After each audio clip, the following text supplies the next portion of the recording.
is Trinity, and I'm going to be presenting my ISM presentation on math anxiety in girls. My why question that I researched was, why do female students experience higher levels of anxiety when it comes to math than males? The reason I chose this particular topic is because I am the 2nd through 5th grade math teacher at my school. So my school is departmentalized, meaning the students travel class to class and each teacher focuses on one subject area. So I'm the 2nd through 5th grade math teacher, like I said. And honestly, when my school decided to become departmentalized, I was not interested in teaching math. I had no experience teaching 5th grade math, and the increased level and the standards caused me anxiety. Growing up, math wasn't my favorite subject area. I had a lot of self-doubt and wasn't confident in my own math abilities, so I was nervous about being able to successfully teach math skills to a room full of students. So I kind of had to go through a change in mindset as a teacher and really focus on my confidence in teaching math and my own math ability. And then through learning about equity in schools through this course, I've realized that this anxiety, self-doubt, and lack of confidence when it comes to math is also a reality for many of my own female students. Even my female students who are high achieving struggle with anxiety when in the math classroom, participating in class, on tests, on quizzes. So I wanted to dive into this question, why do female students experience higher levels of anxiety, to understand the research behind it and also come up with some strategies that educators and parents can implement to help break down this level of anxiety. So this topic relates to this course because Nito and Bode define sexism as discriminatory beliefs and behaviors based on gender. And schools and society at large are responsible for these belief systems, and it creates a perpetual structure of stereotypes and assumptions. So the idea that boys are better at math than girls is an example of this perpetual structure. So there's a stereotype that math is primarily a male-dominated field. And this idea has caused high levels of anxiety in girls because they believe that math is primarily inherited. They believe when they're born, you either have math ability or you don't, and it's primarily a male-dominated field and content area. So before girls are even stepping foot into the math classroom, they already are aware of this stereotype, and it causes anxiety. So it's important that teachers and parents are aware of the sexism that exists in the classroom and at home because it's producing anxiety in the female student.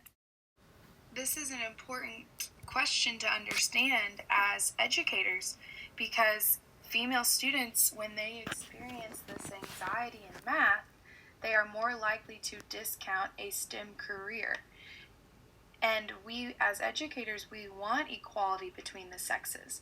So we need to communicate to our female students they do possess the skills to be successful mathematicians. It is not an inherited ability provided to the male students. We all have the ability to be successful at math.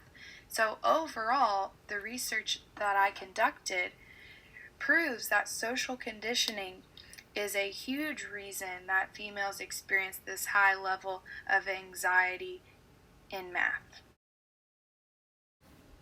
So my thesis for this project is that females are subconsciously receiving the message they are inferior to males at math every day, from the toys they play with, the role models they recognize, the extracurricular activities they are involved in, and the conversations they experience with teachers and parents alike. So some of the research I read explains that a wide body of evidence tells us this mathematics anxiety begins with parents and toy makers and teachers. Engineering doesn't fit neatly into the traditional female narrative. Role models are scarce, success is harder to envision, and intimidation can overpower natural curiosity. I found the toy makers part to be specifically interesting because if you do think about it, boys are more likely to be given Legos or building materials as gifts, kind of reinforcing the idea that engineering is a masculine area, and there's not a lot of female role models that exist in the STEM world. So it's harder for female students to envision this lifestyle of leading a STEM career or being involved in mathematics because of just the experiences with toys and role models that they are experiencing. The research also suggested that parents expect different things from their sons and daughters. So even if their son and their daughter perform equivalently in math, the parents expect the sons to go into a math-related field, while their daughters, they expect them to pursue a different career option, even though they are performing equally in math, which I found to be interesting.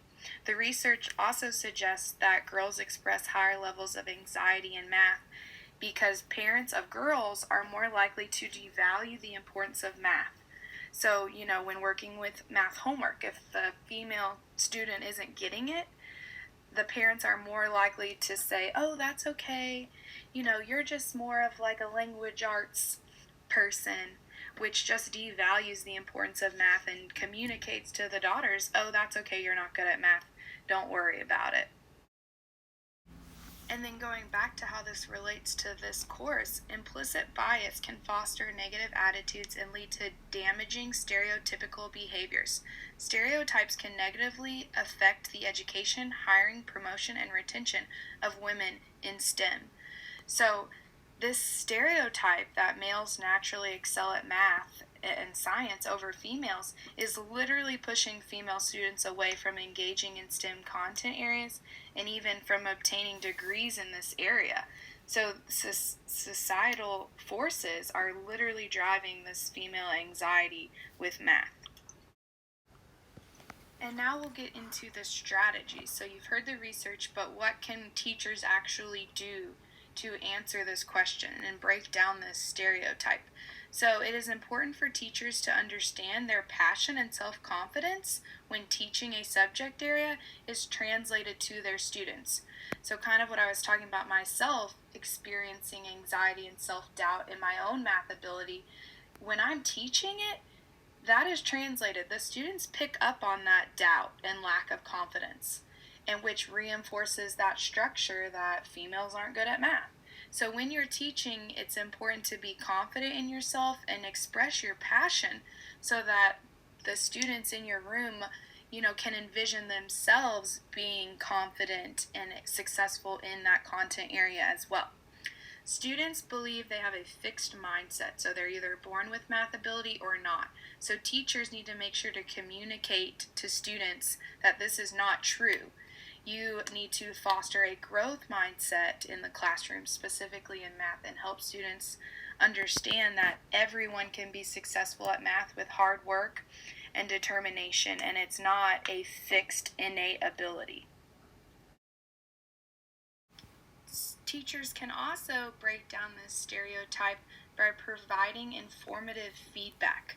So when leaving comments on students' papers, we want to make sure to avoid general statements such as, nice job, you are so smart, keep up the good work, because this reinforces intelligence, which continues that cycle of belief that math is an innate ability only given to some. You're born with math ability or you're not. So we want to avoid statements that reinforce intelligence and instead give feedback that focuses on strategies, efforts, and the learning process, such as, I enjoy seeing you implement the strategies we've been practicing in class.